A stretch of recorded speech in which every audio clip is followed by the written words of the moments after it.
Essa primeira mensagem, esse primeiro estudo é a salvação de eternidade a eternidade. Não há nada em Deus que seja acidental. Não existe algo que não seja previsto e pré-ordenado. Quando se vai construir um prédio, normalmente se busca um arquiteto para que ele faça o planejamento. Os japoneses dizem que você deve gastar 4/5 do tempo no planejamento e 1/5 na construção. Se você vai construir um prédio que vai levar 1 ano de construção, ele precisa ter 4 anos de projeto. Isso significa verificar detalhes, porque a gente constrói muitas vezes por improviso, sem detalhamento. Deus tem algumas características ou atributos que não lhe permitem deixar essas coisas pelo meio do caminho. Ele é eterno, portanto, ele está ali, além do tempo. O tempo está inserido dentro da eternidade. O livro que nós estamos lendo, ele já sabe, antes de ter sido escrito e antes de acabar a leitura, ele já sabe todas as coisas. Ele é onisciente, ele é onipresente, ele é onipotente, ele é soberano. Agora, como é que uma cabeça que tem o diâmetro de um boné pode caber a grandeza deste universo? E pode caber a grandeza do Criador deste universo? Há um homem lá nos Estados Unidos chamado Washington Harvard. Ele foi um dos primeiros negros americanos a formar-se numa universidade de brancos. E ele, quando ele começou a estudar, ele pensou: eu vou ser astrônomo. Aí ele pensou e disse: a astronomia é muito grande para mim. Minha cabeça é muito pequena. Aí ele pensou um pouco e disse: eu vou ser geólogo. Aí ele pensou e disse: a Terra é muito grande para mim. Eu não posso compreender a Terra. Aí ele pensou um pouco mais e disse: eu acho que eu vou ser agrônomo. Mas ainda tem muita coisa na agronomia que é muito grande para mim. E ele especializou-se em amendoim. Ele foi estudar o amendoim. E quando ele morreu, ele deixou 46 produtos e subprodutos do amendoim. Agora, o universo é muito grande. Deus é muito grande. Muito maior do que tudo. E como é que nós vamos botar Deus dentro da nossa cabeça? É difícil. Ele é, como diz Paulo, inescrutável. Que não pode se perscrutar, não se pode investigar, porque ele é muito grande. E a sua salvação não é uma salvação para remediar um processo. É uma salvação que começa na eternidade. Nós estamos traduzindo um material de um homem de Deus que viveu no século passado, chamado Erich Sauer. Ele era um alemão, ele escreveu 3 livros que são assim básicos para a compreensão de uma teologia saudável. O primeiro deles chama-se A Aurora da Redenção, em que ele pega a questão lá do Velho Testamento. O segundo dele é o triunfo do crucificado, e ele trabalha o Novo Testamento. E o terceiro é o que ele chama de Weltanschauung, em alemão, uma visão geral, que é de eternidade a eternidade, de um ponto a outro. E muita coisa aqui está em cima dos ensinos do Erich Sauer, que é um homem de Deus, destes que a gente gostaria de lavar os pés, pela seriedade, profundidade e honestidade na elaboração do conhecimento da produção dele. A salvação de eternidade é eternidade. No princípio, criou Deus os céus e a terra. Este versículo, eu vou dar nós vamos trabalhando aqui agora, nesse processo, a salvação, nós vamos tocar em alguns pontos que são fundamentais. Este versículo da Bíblia, na língua hebraica, são 7 palavras, todos múltiplos de 7, que têm um significado perfeito. Ele é uma espécie de caderno da eternidade apresentado por Deus. O versículo 1, ele é antes da queda luciferiana. Na eternidade, no passado, a gente usa isso só por causa do conceito de tempo que nós temos. Tempo para nós está ligado a matéria e espaço. Mas antes que houvesse matéria e espaço, Deus, sendo Deus, na eternidade que a gente vai chamar de eternidade passada, Ele planejou, programou, segundo o conselho da sua vontade, todas as coisas que existem neste mundo. E esse versículo aqui, ele é perfeito. Eu vou pedir a Rúbia, não sei se é a Rúbia que está lá ou... Não. Eu pedi que você coloque o verso 2, logo em seguida. Só para a gente observar aqui. O verso 2, ele diz assim. Verso 2, não 26. No princípio criou Deus os céus e a terra, porém, estava... A maioria dos estudiosos que obedecem este conhecimento não concordam com esse verbo, porque não está ali no original, mas sim a terra tornou-se sem forma e vazia.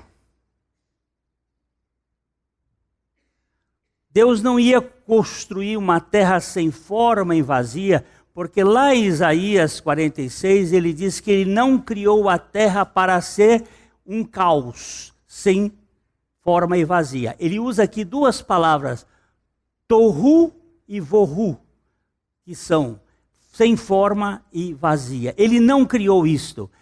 E havia trevas sobre a face do abismo, e o Espírito de Deus pairava sobre a face das águas. Esse versículo 2 aqui representa uma espécie de catástrofe que houve sobre a terra primitiva e que caiu tudo, demoliu aquela terra que Deus criou com a queda luciferiana, a queda dos anjos. Então, no verso 3, nós teríamos uma restauração. E disse Deus, haja luz. Porque há trevas e luz na Bíblia, você vai verificar que João diz que as trevas não prevaleceram contra a luz. Trevas sempre estão referindo-se ao processo maligno da queda e a luz ao processo benigno da redenção. A primeira coisa, então, que aparece à luz é uma espécie de restauração desta questão. E aí, nós temos do 3 para frente, 7 dias, 6 dias de reconstrução e o dia do descanso da terra. Esta seria a visão da eternidade da queda luciferiana, da restauração da terra e do processo de redenção. Aqui está o começo da terceira dimensão. No princípio criou Deus os céus e a terra. E do tempo, criados por Deus, que se denomina Elohim. Este nome encontra-se no plural, conduzindo-nos a um conceito trinitário de Deus, que posteriormente se torna mais evidente na revelação da Escritura Sagrada. Deus não é um ser singular, ainda que ele seja uno, ele é plural. A palavra Elohim está no plural. O que significa aqui uma coletividade. Deus é uma família.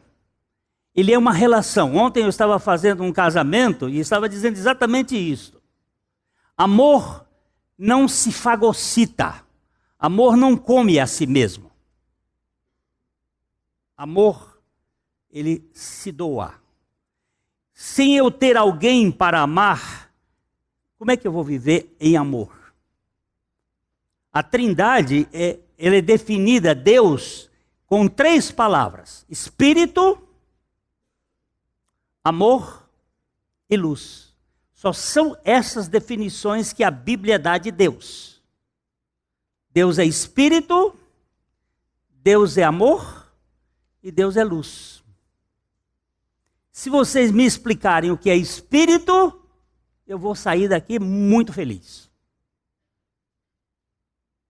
Mas você vai me dizer assim, não é impossível, porque espírito não ocupa lugar no espaço. Espírito não tem cor. Espírito não tem cheiro. Espírito não tem forma. Como é que você vai definir espírito?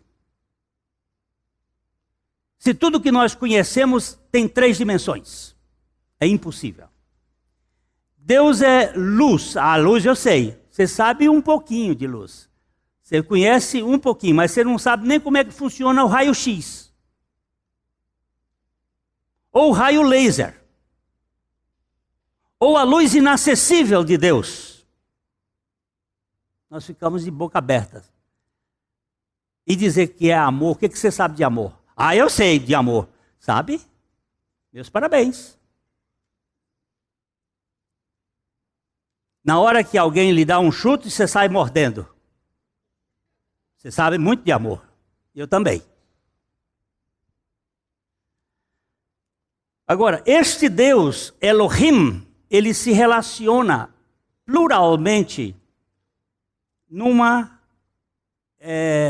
círculo. O Pai, o Filho e o Espírito Santo se relacionando mutuamente num amor que é um amor um pelo outro com uma só vontade. São 3 com uma só vontade. Todo o início do Gênesis, início de Gênesis, nos leva a crer que Deus é uma coletividade, como se fosse uma família de 3 pessoas, mas um só Deus. Assim, a palavra Elohim traz no seu bojo o conceito de Deus trinitário, triuno, criador dos céus e da terra. Quando Elohim determinou criar o homem, Adam não é o nome de uma pessoa. Ele é um ser coletivo. É uma espécie de humanidade. Quando Deus criou o homem, Adão, ele o fez de modo coletivo. E o projeto é o projeto de um ser coletivo, humanidade. Vamos ler Gênesis 1, 26, a parte A do versículo. Também disse Deus, Elohim, façamos o homem, Adão, a nossa imagem conforme a nossa semelhança. Presta atenção no verbo. Como é que está dizendo aí? Façamos. Façamos é o quê? Plural. Eu faço, tu fazes, ele faz, nós fazemos. Façamos. Que eu faça, que tu faça, que ele faça, que nós façamos.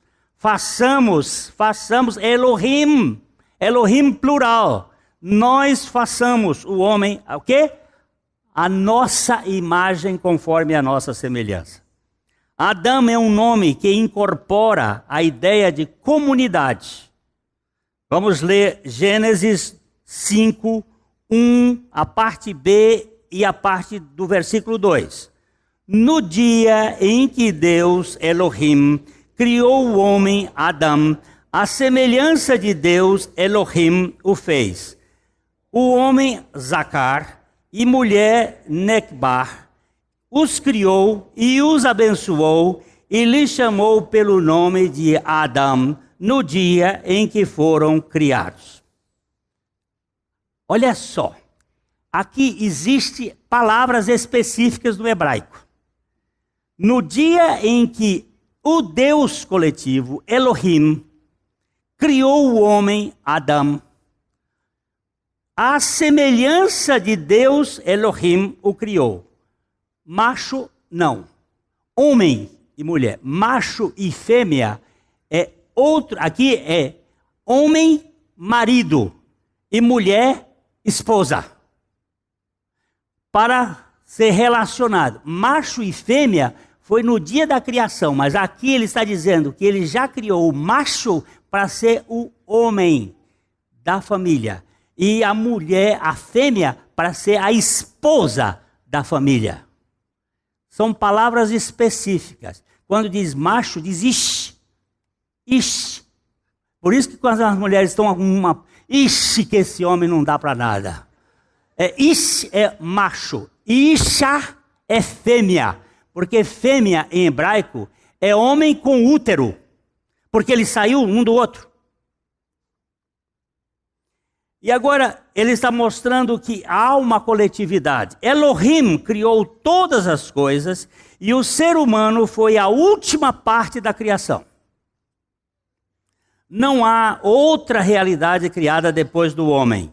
Ele é o ápice da criação, ele é a coroa. Adão é coletivo, um ser gregário. Macho e fêmea são o conjunto que forma a humanidade. O macho alfa foi feito do pó da terra e a fêmea alfa retirada da costela do macho. Ela já estava nele na criação. Aliás, na medicina, quando é que se torna fêmea na gestação? Todo mundo começa macho. E aí, por um processo que ninguém sabe o que é, há um invaginamento do pênis. O macho é preferencial. A fêmea vem logo em seguida. É por isso que eles não conseguem descobrir imediatamente, antes dos meses, se o pintinho saiu ou se ele entrou.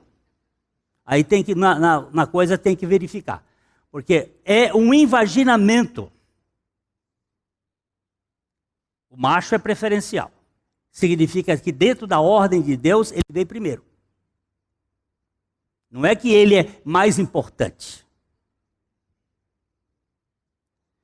O ser humano foi feito pelo Senhor Deus. Aqui nós lemos em Gênesis 2:7. Então formou o Senhor Deus ao homem Adão do pó da terra, e lhe soprou nas narinas o fôlego da vida, e o homem Adão passou a ser alma vivente.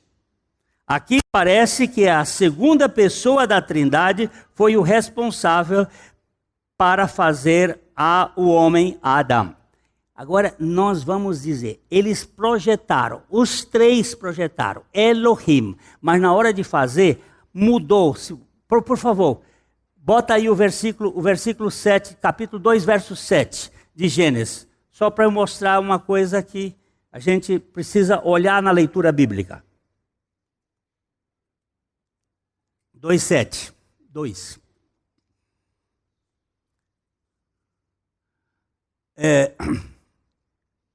2:7.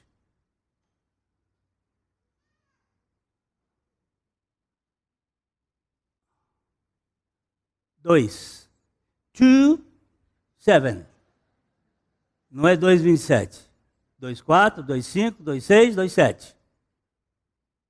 Pegou!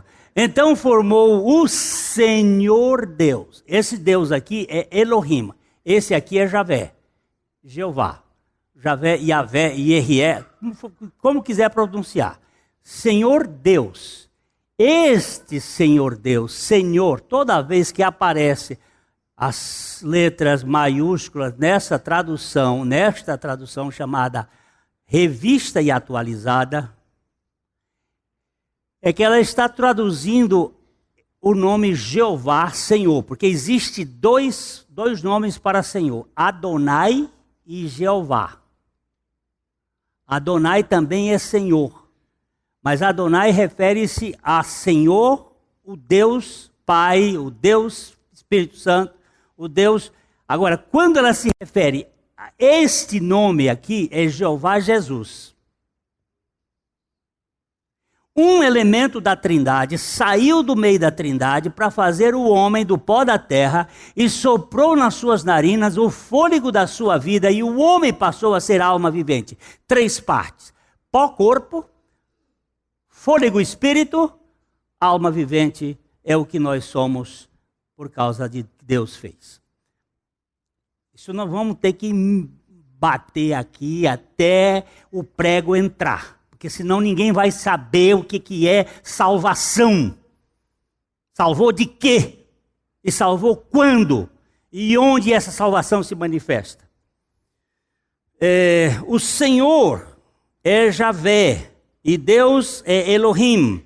Javé é o eu sou. Se a Bíblia se auto-explica, e assim é, então Javé é Jesus.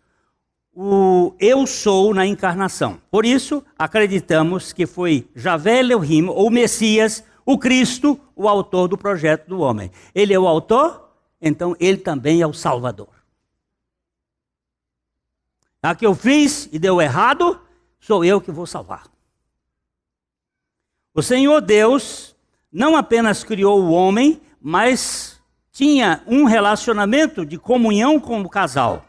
Eles eram livres e podiam comer qualquer coisa, exceto comer do fruto da árvore do conhecimento do bem e do mal.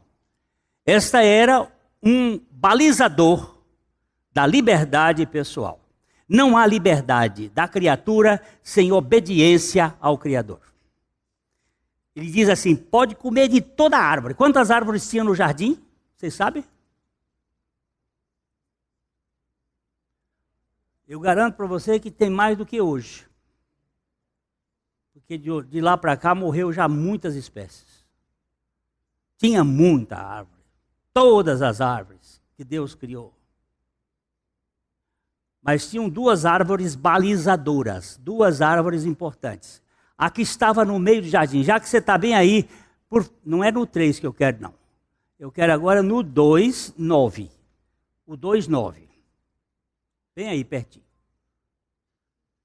Do solo fez o Senhor Deus brotar toda sorte de árvores agradáveis à vista, boas para alimento, e também a árvore da vida que está no meio do jardim, e a árvore do conhecimento do bem e do mal.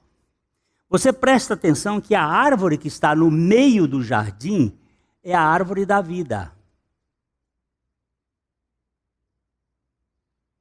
Do solo fez o Senhor Deus brotar toda sorte de árvores agradáveis à vista, boas para o alimento. Lembre-se que agradáveis à vista e boa para o alimento eram todas as árvores.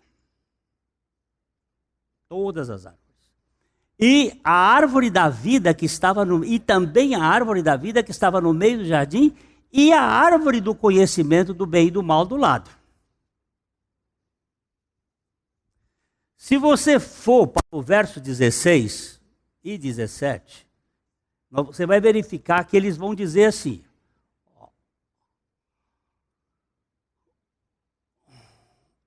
e o Senhor Deus deu esta ordem ao homem, ele falou com o homem: de toda árvore do jardim comerás livremente, mas da árvore do conhecimento do bem e do mal não comerás, porque no dia em que dela comeres, certamente morrerás. De toda árvore que há no jardim comerás livremente. De toda árvore que há no jardim comerás livremente. Comerás livremente. Comerás livremente. Comerás livremente. Tem liberdade. Mas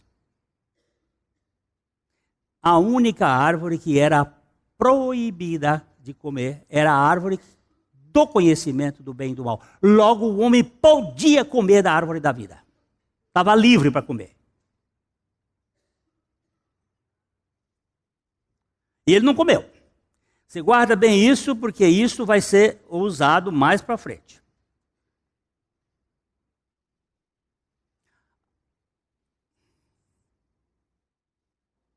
Onde é que eu estou, gente? As árvores da vida e do conhecimento eram sinalizadores da experiência. Se o casal tivesse comido da árvore da vida, seria governado pela vida eterna. Entretanto, se viesse a comer da árvore do conhecimento de todas, a árvore do conhecimento de tudo, perderia a fonte da vida. Adão e Eva eram livres para comer da árvore da vida, mas havia restrição quanto a do conhecimento do bem e do mal, ou seja, o conhecimento de tudo. Eles podiam comer de todas as árvores, inclusive a árvore da vida, mas não podia comer da árvore do conhecimento do bem e do mal. Isto é liberdade com responsabilidade.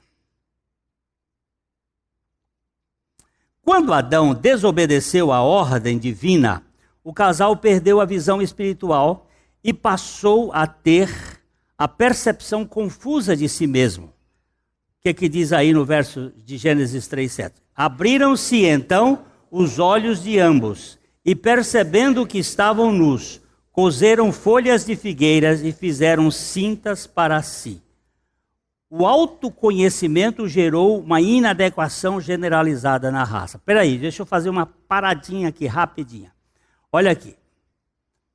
Não foi a Eva que comeu do fruto primeiro? Foi. E por que ela que não é a autora do pecado? Porque ela não recebeu a ordem. A ordem foi dada por Deus ao homem. Mas ela não sabia? Sabia. Sabia muita coisa. Mas ela não sabia as coisas certas. Eu vou dar um dever de casa para vocês descobrirem 5 erros em Gênesis de 1 a 5. Eu só já digo assim, tem 5 coisas ali que não são as que Deus disse.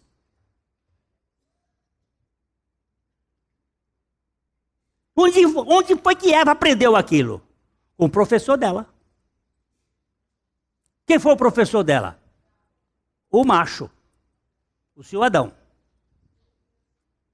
E o que foi que ele disse errado? 5 coisas. E por que a gente erra na vida cristã? Porque tem professor errado. Nós não odiamos o Espírito Santo. Quem é o professor? O Espírito Santo. Esse que vai ensinar. E é aí onde vem a confusão. Porque nós queremos fazer as coisas funcionarem segundo o que a gente acha.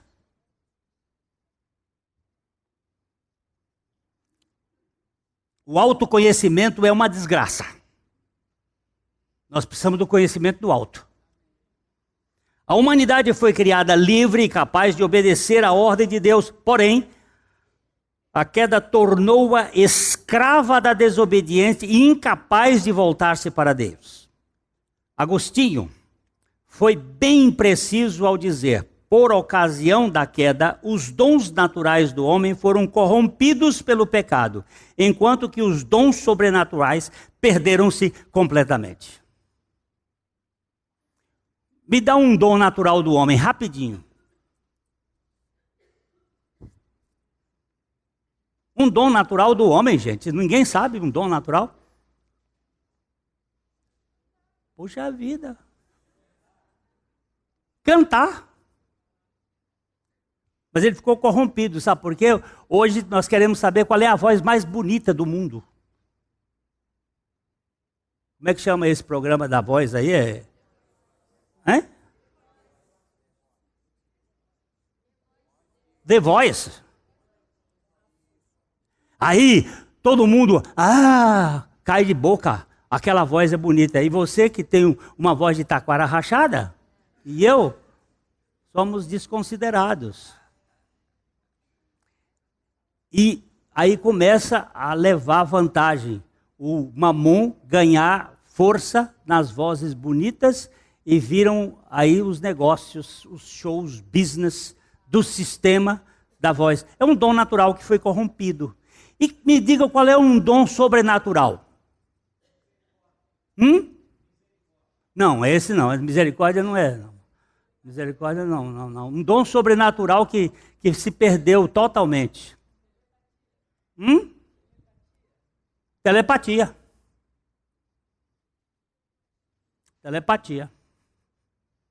Outro, clarevidência. Outro, hiperestesia. Outro, radiestesia. Outro, hipnose.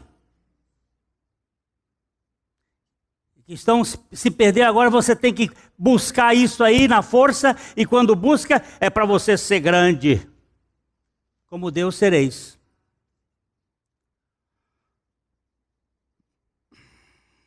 O ser humano caído encontra-se morto espiritualmente e a sua vontade não tem vontade de buscar a Deus. Não há fome de Deus na alma despencada e ele nunca será cardápio, isto é, Deus nunca será cardápio de defunto espiritual. Se alguém estiver buscando a Deus, saiba, não é você que está buscando, mas sim o próprio Deus que está buscando você. Veja como a Bíblia diz em Romanos 3,11, não há quem entenda, não há quem busque a Deus, não há quem busque a Deus, não há. Mas eu estou buscando. Se você está buscando, é porque você foi buscado primeiro. Pode ter certeza que a sua vontade foi conquistada pela vontade de Deus. Deve sair, dentro de uns 15 dias, um livrinho sobre a soberana vontade de Deus, a vontade dentro da vontade. A minha vontade dentro da vontade de Deus, ela é despertada para querer a Deus. De outra maneira, é impossível.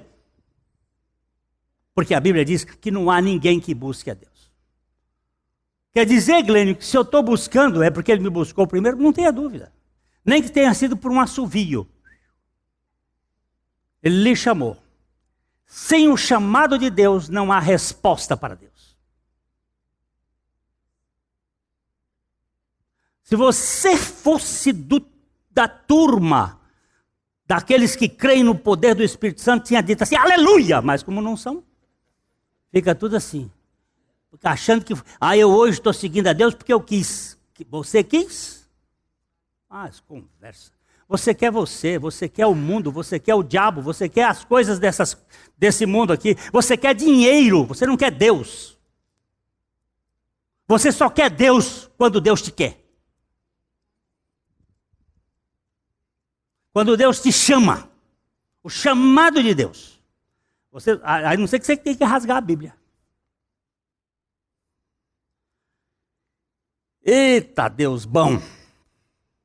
Antes do pecado, o Senhor Deus não colocou uma cerca elétrica para impedir o casal de aproximar-se da árvore do conhecimento do bem e do mal.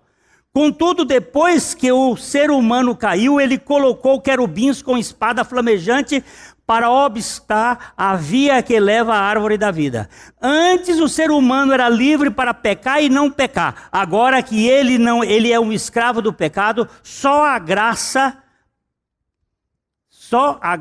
o pode dar acesso à árvore da vida, Jesus Cristo. Estava lá a árvore do conhecimento do bem e do mal, livre, tinha uma palavra de Deus, não coma. Mas ele não botou um pé de uma cerca de arame farpado. Ele não botou uma cerca elétrica. Ele não botou uma casa de maribondo lá para explorar menino travesso. Ele não botou nada disso. Está livre. E a árvore da vida também era livre. Mas depois do pecado, que o homem pecou, o que aconteceu? Ele não tem acesso à árvore da vida. Tem um anjo lá, um querubim, com uma espada flamejante. Aqui na árvore da vida você não toca. Você não vem. É proibido. Por que Deus fez isso?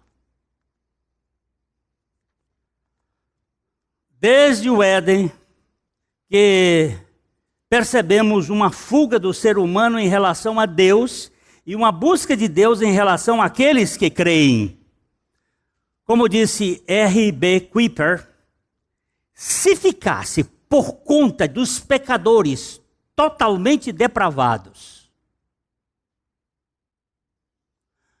como são, a iniciativa de reagir com fé ao Evangelho por sua própria vontade, nenhum deles tomaria essa iniciativa.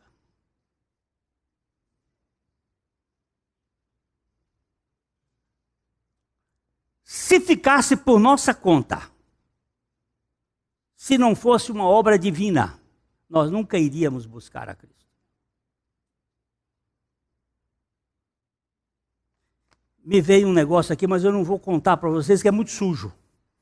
Mas porco come aquilo porque gosta. Aí você que é do sítio sabe o que eu estou falando. O homem do pecado é uma coisa que inclina para ele, inclina. Para Deus não. A santidade não é coisa de homem, a santidade é coisa de Deus. O homem gosta mesmo é de pecado.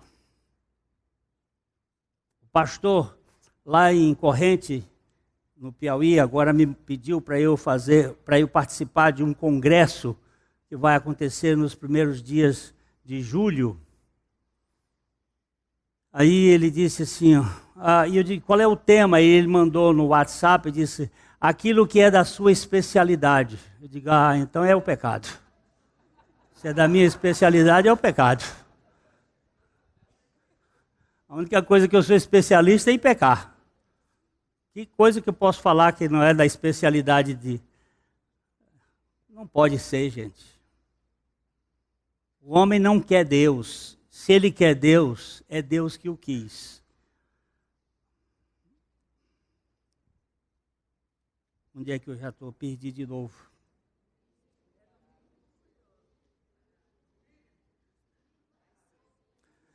É no mínimo curioso. A árvore proibida não tinha vedação antes do pecado. A árvore da vida, após o pecado, há obstáculos ao acesso. Verso 24 do capítulo 3 de Gênesis. E expulsou o homem, colocou querubins ao oriente do jardim do Éden e o refulgiu de uma espada que se revolvia para guardar o caminho da árvore da vida.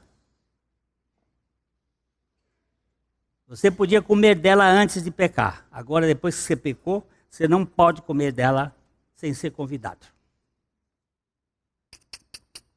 Esse banquete é dele.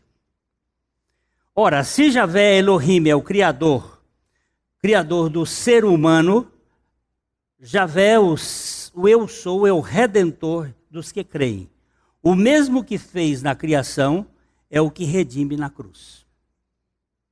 O pecador primeiro precisa ser justificado no sacrifício de Cristo para depois ser vivificado com a vida que dá ingresso à árvore da vida. E toda essa obra tem origem em Cristo. desde a eternidade.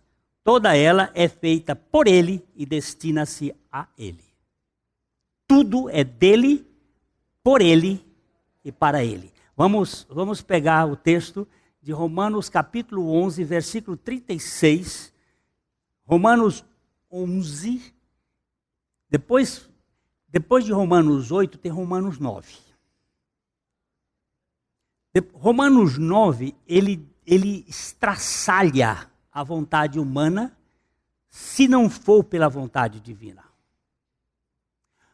Depois de Romanos 10, tem Romanos 11. Paulo diz assim, eu gostaria, no Romanos 10, eu gostaria muito que o judeu pudesse crer. Eu fico aqui orando por eles, mas, o coração deles está muito endurecido. E aí, quando chega no Romanos 11, ele acaba com o ser humano que é incapaz, e ele faz um discurso que é um extraordinário, mas aqui ele termina esse discurso dizendo, porque é dele, isto é de Jesus, origem é dele é a origem, de ele, é por meio de ele, meio, método, caminho, e é para ele que são todas as coisas. A ele, pois, glória eternamente. Amém. Ele é a origem, ele é o método, ele é a finalidade. Ele. Na casa dele, só tem gente dele. Só tem os convidados por ele. Se você crê, você é um convidado. Se você não crê, você não é convidado. Ele está falando que, nesse caso, o Eugênio Peterson, na mensagem, traduz que nós cuspimos na cara de Deus. Não só cuspimos no sacrifício, nós cuspimos na criação. E Deus Deus tem que fazer este movimento. Deus estava em Cristo nos reconciliando com Ele mesmo. É tão radical e profundo a depravação total da raça humana caída, que embora não haja nada que o ser humano mais careça do que o evangelho da graça, não há nada que ele menos queira. Isso significa que a conversão está fora do interesse humano. Se o milagre da graça, só o milagre da graça pode levar o incrédulo à fé. Não há alternativa humana aqui. Só o milagre da graça. Uma vez, depois de pregar para um grupo que levamos das 9 horas da noite até 2 horas da madrugada, nesse estudo, dentro de um apartamento com 6 pessoas, 4 fumantes, 6, 7 comigo, 4 fumantes, e abrindo a Bíblia, e quanto mais abria a Bíblia, mais os fumantes fumavam, e mais eu fumava passivamente. Às 2 da manhã, terminamos o estudo, e um deles, passando na porta, me cumprimentou e disse, tudo muito bom, mas isso não é para mim. Eu disse, é verdade. Não é para você mesmo. Mas se for da vontade de Deus, você vai chegar. Se não for, eu nem vou gastar conversa com você. E não demorou muito tempo não, me liga ele dizendo, estou rendido. Porque quem convence é a palavra e o Espírito. Não tem ninguém que possa fazer isso. E aquilo que pode ser uma rejeição agora, pode ser uma convicção depois. Agora, se você morrer incrédulo, você não é eleito. Já está salvo. Como é que se sabe que uma pessoa é eleita? Quando ela crê. Eu gosto muito dessa expressão que na porta do céu tem diz assim, venha. Venha. Você só vem porque você está sendo trazido pelo Espírito Santo. Quando você entra, passa para cá, fecha. Eleito desde a fundação do mundo. Ah, eu não sabia. Passei para o outro lado, eu sei que eu sou eleito. Antes eu não sei. Por isso tem que ir por todo mundo e pregar o evangelho a toda criatura. E como é que eu criei? Como é que eu criei? O Espírito Santo me convenceu. Eu não queria. Quem é que você queria? Eu queria a mim. Eu queria os meus interesses, os meus negócios, a minha vida. O bebê não pode gerar-se a si mesmo, nem nascer por sua vontade. Assim, a nova criatura também não pode se regenerar e nascer de novo sem o poder de Deus. Nós estávamos apresentando há pouco a Luana, filha da Françoise e do Fabinho, como foi que aquela menina foi gerada? Ela disse assim, no espermatozoide, olha, eu quero ser Luana. Eu vou encontrar já o meu amor no óvulo da minha mãe. Eu quero. Não teve vontade dela. Ela simplesmente foi eleita entre... Vou botar o Fabinho como um cara bastante espermático. Eu vou botar ele com 200 milhões de espermatozoides. Estava ali sendo lançados aquele mundo. E foi aquele ali que chegou lá e disse para o óvulo... Bom dia, você hoje é minha. Você explica o quê? Como é que foi gerada aquela criança? Não foi a vontade dela, foi a vontade dos pais, ou fortuita, ou decisiva, ou por... O meu neto foi por programação genética. E no dia que o médico botou 3 óvulos, botou 2, ele olhou assim e disse... São 4, eu vou botar mais um.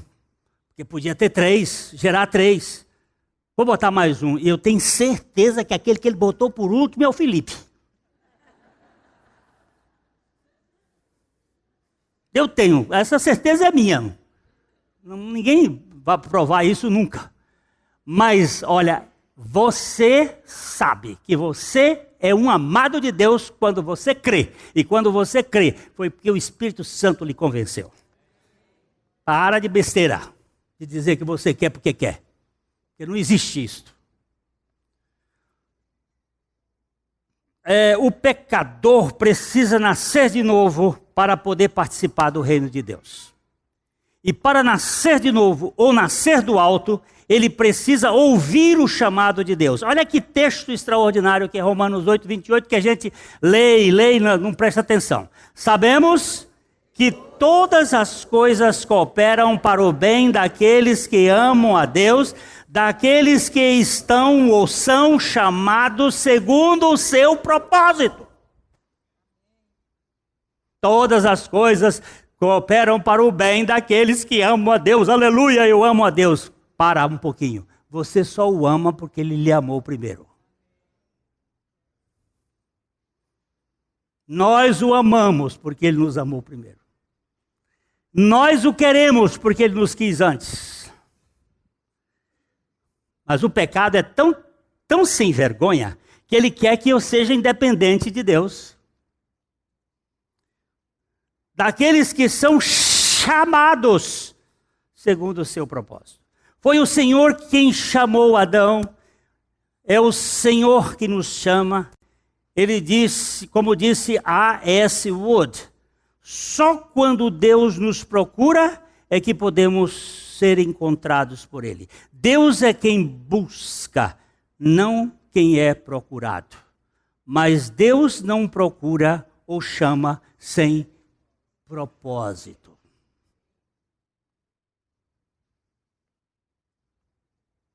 Por outro lado, se alguém ama a Deus, é porque foi antes amado por Deus. Na casa do Pai não há filhos escolhidos de última hora. Não há seleção por acaso, nem filhos imprevistos. Como diz 1 João 4,19. Nós o amamos porque ele nos amou primeiro. A obra de Deus para o ser humano é dele. Começa com Cristo na eternidade e passa por Cristo na cruz. E termina em Cristo no céu. Romanos 8, 29. Portanto, aos que de antemão conheceu, também os predestinou para serem conformes à imagem do seu Filho, a fim de que ele seja o primogênito entre muitos irmãos. Ah, mas não é bem assim. Está escrito. Porquanto os que de antemão conheceu. Antemão significa antes que houvesse qualquer coisa de tempo. Porque Deus é onisciente. Ele predestinou para serem conformados, terem a mesma forma do seu Filho, Jesus Cristo, a fim de que ele seja, Jesus Cristo seja, o primeiro gerado entre muitos irmãos. Sendo onisciente, Deus conhece seus filhos em seus planos, consagra-os por ser soberano, chama-os por ser onipresente e convence-os por ser onipotente. Não é possível haver um novo nascimento sem vivificação espiritual, convencimento do pecado por meio do Espírito Santo e uma vocação celestial. Assim, o Espírito escolhe, vivifica, chama, convence do pecado, e todos os que creem em Cristo Jesus como seu Salvador respondem: sim, Senhor, aqui estou eu.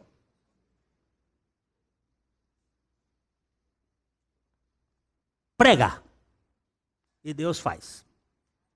Cristo veio a este mundo cheio de graça e verdade, e o Espírito Santo é quem convence do pecado. Mas ele faz algo a mais nos crentes do que nos que permanecem na incredulidade. Ele convence os que vierem a crer e opera neles, tanto o querer como o realizar, segundo a sua boa vontade. Não sei como explicar a vocação celestial e nem vou gastar tempo em tentar explicar o inexplicável. Mas eu sei que Deus chama e Deus salva e Deus tem o poder de fazer muito mais além do que eu penso ou peço. A nossa comissão é pregar o evangelho a toda criatura. Todavia, não estamos autorizados a diluir a mensagem da salvação. A pregação é universal, mas a salvação é particular. Devemos anunciar a todos para que todo aquele que nele crê tenha a vida eterna. Nossa missão é anunciar a boa nova ao mundo todo. A obra do Espírito é vivificar, convencer do pecado e chamar aqueles que respondem ao convite irresistível da graça. Não tem jeito de não responder. A graça de Deus, ela é irresistível. Quando Ele chama, está chamado. Saulo, você pode rejeitar, você pode se debater. Mas no momento em que Deus coloca o binóculo dele em cima de ti, lá na eternidade, porque se Ele é onisciente, Ele vai operar. A salvação de Cristo é eterna, não só porque não se pode perdê-la, como não se pode esgotá-la. Como disse Eric Sauer, a salvação é eterna, porque foi projetada na eternidade, e é eterna, porque se concretiza na eternidade. Jesus disse das suas ovelhas: eu lhes dou a vida eterna, nunca perecerão, e ninguém as arrebatará da minha mão. João 10, 28. Aleluia! Aleluia por esta eterna e tão grande salvação. Há muita segurança nisso. Olha só. Eu lhes dou o quê? Eu vou pegar um outro texto que está lá em Romanos 11, 29, que diz assim: os dons e a vocação de Deus são sem arrependimento. Quando Deus dá uma coisa, Ele não toma. Os dons e a vocação de Deus são irrevogáveis. Se Ele lhe deu a salvação, e a salvação é um dom, porque pela graça sois salvos mediante a fé, e isto não vem de vós, é dom de Deus. Se você recebe esta salvação como um dom, Deus não toma. E esta vida é o que, gente? Por favor, vida como? Eterna. Quando é que eterno tem tempo de validade? Quando a gente vê alguém dizer assim, você vai perder a salvação. Cuidado. Eu não posso perder aquilo que Deus fez na eternidade para a eternidade.